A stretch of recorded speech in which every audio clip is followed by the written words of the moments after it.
मैत्रिणींनो, kitchen story Marathi recipe सगळ्यांचं मनापासून स्वागत आहे। आज बनवणार आहे मस्त असा आपण कडधान्य, आपले जे मोड आलेले धान्य असतात त्याचा आपण आज मस्त असा डोसा बनवणार आहे। आणि असं भिजत ठेवलेलं होतं मूग आणि त्याला मस्त असे बघा मोड आलेले आहेत, त्याचाच आज आपण डोसा बनवणार आहे।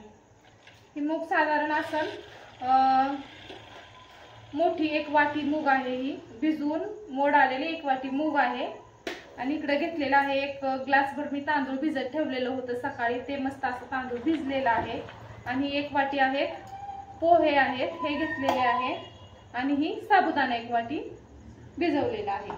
तर आता आपल्याला हे सगळं ह्या मिक्सर मधून छान असं वाटून घ्यायचं आहे। ही मोड आलेले मूग आणि तांदूळ हे सगळं आपल्याला थोडं थोडं करून असं वाटून घ्यायचं आहे।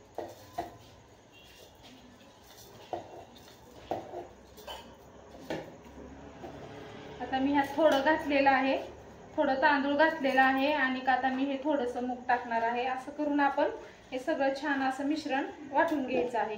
तुम्ही याच्यात टाकायचं असेल तर तुम्ही याच्यामध्ये हिरवी मिरची, अद्रक वगैरे टाकू शकता। आता ह्यात पोहे पण आपण थोडेसे टाकणार आहे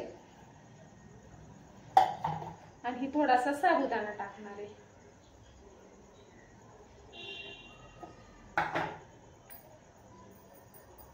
आणि आता हे छान असं आपल्याला मस्त असं एकदम बारीक वाटून घ्यायचं आहे।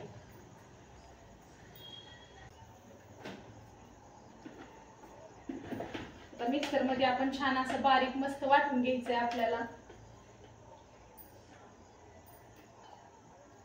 याला आता काय करायचंय, आपल्याला थोडं थोडं पाणी टाकून मस्त चांगलं बारीक वाटून घ्यायचं आहे।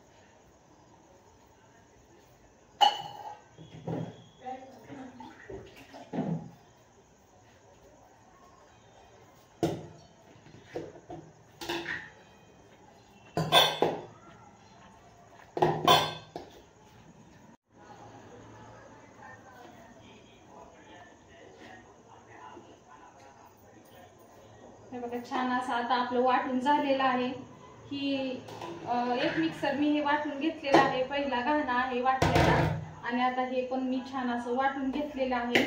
त्याला छान बारीक वाटून घ्यायचंय। बारीक वाटलं ना मग छान असे मस्त आपले डोसे। आणि सकाळी तांदूळ भिजत ठेवलेलं होतं आणि साबुदाणा आणि आपले पोहे जे आपण नाश्त्याला वगैरे बनवतो तेच पोहे मी भिजत टाकलेले होते। तर छान असा हा नाश्ता मी आता बनवणार आहे। ह्याच्यासोबत तुम्ही पिवळा बटाटा किंवा सांबर किंवा ओल्या खोबऱ्याची चटणी, तुम्ही काही तुम्हाला जे आवडेल ते तुम्ही बनवू शकता। हे बघा बघू शकता अशा प्रकारे हे मी वाटलेलं आहे, हे बघा। आणि मूग वगैरे मुलांना आवडत नाहीये आमच्या, तर मूग कोणालाच आवडत नाहीये, कारण मोड आलेलं पण नाही, कुठलंच नाही। तर मूग तर छान असतं, खायला चांगलं असतं, पौष्टिक असतं। त्यासाठी जर आपण अशा प्रकारे जर वेगळ्या पद्धतीने काही बनवून जर मुलांना दिले तर मुलं आवडीने खातात। म्हणून मी म्हणलं चला मोड आलेल्या मुगाचं आपण काहीतरी वेगळं मस्त असं बनवूया आणि मुलांना पण आवडेल, म्हणून हे मी आज बनवलं आहे। बघा बघू शकता एकदम छान असं, जास्त पाणी घालायचं नाहीये आपल्याला, थोडंसं दाटसरच पीठ ठेवायचं आहे। तर आता हे माझं सगळं वाटून झालेलं आहे आणि लगेच डोसे तयार होतात, ह्याला जास्त वेळ काय ठेवायची गरज लागत नाहीये। जर समजा सकाळी तांदूळ जर भिजत घातला असेल तुम्ही, तर ह्याला तुम्ही 3-4 वाजता, तुम्हाला जर संध्याकाळी बनवायचं असेल तर 3-4 वाजता जर ठेवलं वाटून तर एकदम छान पीठ मस्त असं हे भिजतं। आता मी खूप उशिराही केलेलं आहे, तरी मी ह्याला अर्धा तास मस्त थोडंसं भिजण्यासाठी ठेवणार आहे आणि मग मी याचे डोसे बनवायला घेणार आहे। त्याच्या सोबत आपण पिवळा बटाटा किंवा भोपळा टाकून मस्त असं सांबर किंवा चटणी कशा सोबत पण खाऊ शकतो। आणि जर असेल तर ह्याच्यातच लसूण टाकायचं, थोडासा अद्रकचा तुकडा टाकायचा, तुम्हाला पालक वगैरे आवडत असेल तर ते टाकून बनवला तरी एकदम छान असं होतं। बघू शकता छान असं वाटून घेतलेलं आहे मी। आता याला आपण एक अर्धा तासासाठी छान असं मुराय ठेवायचे आणि आपल्याला ह्याच्यामध्ये थोडंसं दही टाकायचं आहे। दहीने कसं आपण जास्त वेळ रात्रभर याला भिजत ठेवायचं नाहीये, त्याच्यामुळे दही टाकल्याने आपले डोसे छान होतात आणि मस्त असे उलटतात तव्यावर, म्हणून आपल्याला दही टाकायचं आहे। एक साधारण आपल्याला एक छोटी वाटी एक दही टाकायची आहे याच्यामध्ये। हे बघा एक वाटी मी दही घातलेलं आहे, याच्यामध्ये दही घालून मी थोडंसं हलवून घेतलेलं आहे आणि जर तुम्ही ह्याच्यामध्ये पालक टाकला किंवा अद्रक लसूण टाकला आणखीन छान लागतं. आणि पालक सुद्धा एकदम खायला चांगला आहे. पालक टाकला ना कलर पण हिरवागार आपल्या मस्त असं डोस्याला येतो. आता आपण टाकणार आहे ह्याच्यात चवीप्रमाणे मीठ टाकायचंय आपल्याला. आणि आपल्याला एक मस्त असं हलवून, आता दही टाकलेलं आहे मी ह्याच्यात थोडंसं. आपल्याला सोडा विनो ह्याचे काहीच वापर करायची गरज नाहीये.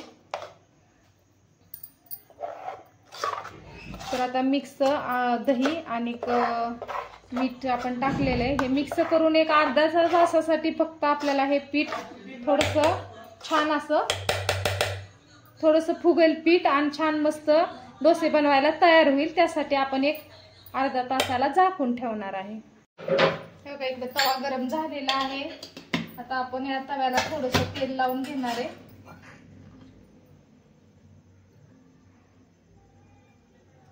असं थोडं थोडं उलटण्याने तेल लावून घेणार आहे आपण तव्याला, कारण आपले डोसे चिटकणार नाही जरा तेल लावल्यावर. आणि आपण आता हे पीठ टाकून घेणार.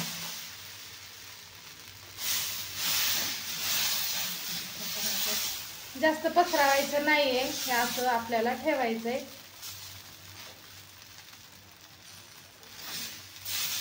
आणि ह्याच्यावर आपल्याला एक झाकण ठेवून द्यायचं आहे.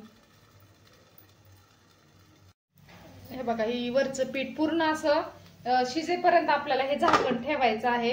ही वरचं पीठ पूर्णपणे शिजलं ना हे असं आपल्याला ह्या डोसा दिसतो. तर असं झाकून ठेवायचं आहे. पिठाला पूर्णपणे आपल्याला छान असं आपला डोसा छान मस्त असा खरपूस भाजून घ्यायचा आहे आपल्याला.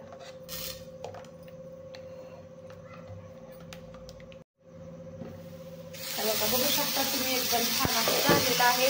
आणि पीठ अजिबात नाही राहिलेलं. तर आपल्याला हे असं उलटून घ्यायचं आहे. पकड घे ना. असं थोडंसं आता हे पहिल्यांदा आपण टाकलेलं आहे तरी सुद्धा बघू शकता तुम्ही किती छान असा हा डोसा आपला छान मस्त झालेलाच आहे. हे बघा बघू शकता असं थोडंसं असं कणकी टाकायचं आहे. बघू शकता तुम्ही किती छान झालेले आहेत. आणि जास्त वेळ पीठ सुद्धा भिजवून ठेवलेलं नाहीये आपण. असं आपण भिजवलेलं तांदूळ वाटलं की आपण फक्त अर्धा तास मुरत ठेवलेलं आहे. थोडंसं जास्त ठेवलं तर अजून छान होतात. आता आपण थोडंसं तेल किंवा तूप तुम्ही काही थोडंसं साईडने टाकायचं, कारण खायला चव पण छान लागेल आणि अजून तेलाने आपला छान असा हा डोसा भाजेल.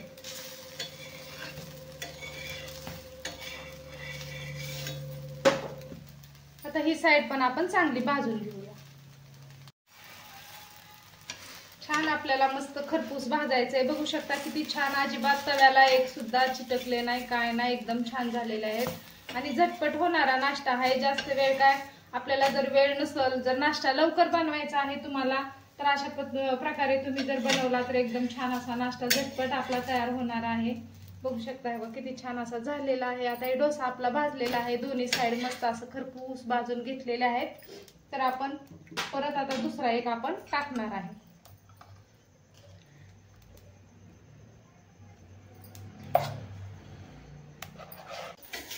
बघा किती छान एकदम सहजपणे एकदम असे उलटतात डोसे आपले एकदम छान. आपण आता थोडंसं तेल टाकून ह्याला आपण थोडं थोडं भाजून घेणार आहे. तेल तूप तुम्हाला जसं जे पाहिजे ते तुम्ही टाकू शकता. आणि छान मस्त असे खरपूस आपल्याला हे डोसे भाजून घ्यायचे आहेत. एकदम झटपट होणारा नाश्ता आहे. साबुदाणा आणि आपले नाश्त्याचे पोहे तर काय आपण लगे असं भिजले की भिजतात. साबुदाणा आपण दुपारी भिजवला किंवा सकाळी भिजवून ठेवला तरी छान भिजतो. आणि तांदूळ सुद्धा सकाळीच टाकलेले होते. बघा गरम गरम मस्त बटाटा सोबत पिवळा बटाटा वगैरे छान असा. बघू शकता किती छान असे ही मस्त डोसे आपले उलटलेले आहेत. आता हे थोडंसं असे काळे दिसतात, पण आपण मुगाचं आखरी मूग घातलेलं होतं, कारण मुगावरचं आपल्या हिरवं होतं ते तसंच होतं, मोड आलेले होते, म्हणून मी तसंच हाय असं भिजत घातलेलं टाकलेलं होतं. आता आपल्याला गॅस थोडासा टाका. तेल कशाने टाकलं? थोडंसं टाकलं. बघा आता मी थोडंसं याला तूप टाकणार आहे. कोणाला आवडतं तूप, कोणाला आवडत नाहीये.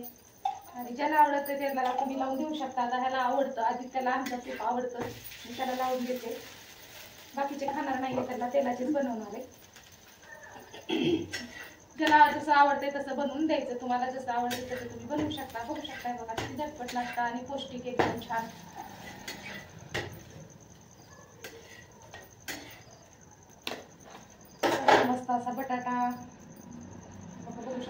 छान नाश्ता असा. इकडं पिवळा बटाटाच बनवलेला आहे आणि नारळाची चटणी बनवलं तरी पण मस्त एकदम. हे बघा, बघू शकता छान असा नाश्ता तयार झालेला आहे. आता हे सगळे डोसा हे बघा, थोडं थोडं ह्याला लागतं तूप खायला. ह्याला आवडतं, मग ह्याला मी तूप लावून देते. ज्याला तेल आवडतं त्याला तेलात बनवणार आहे. हे बघा, टाकतो तूप मस्त असं खरपूस, जास्त नको वाळा एवढं. काय काय मुलांना तुपाचा वास सुद्धा आवडत नाहीये. छान लागतं. बघा, अशाच प्रकारे आता आपण हे सगळे डोसे बनवून घेणार आहे. बघू शकताय बघा किती छान झालेलं आहे.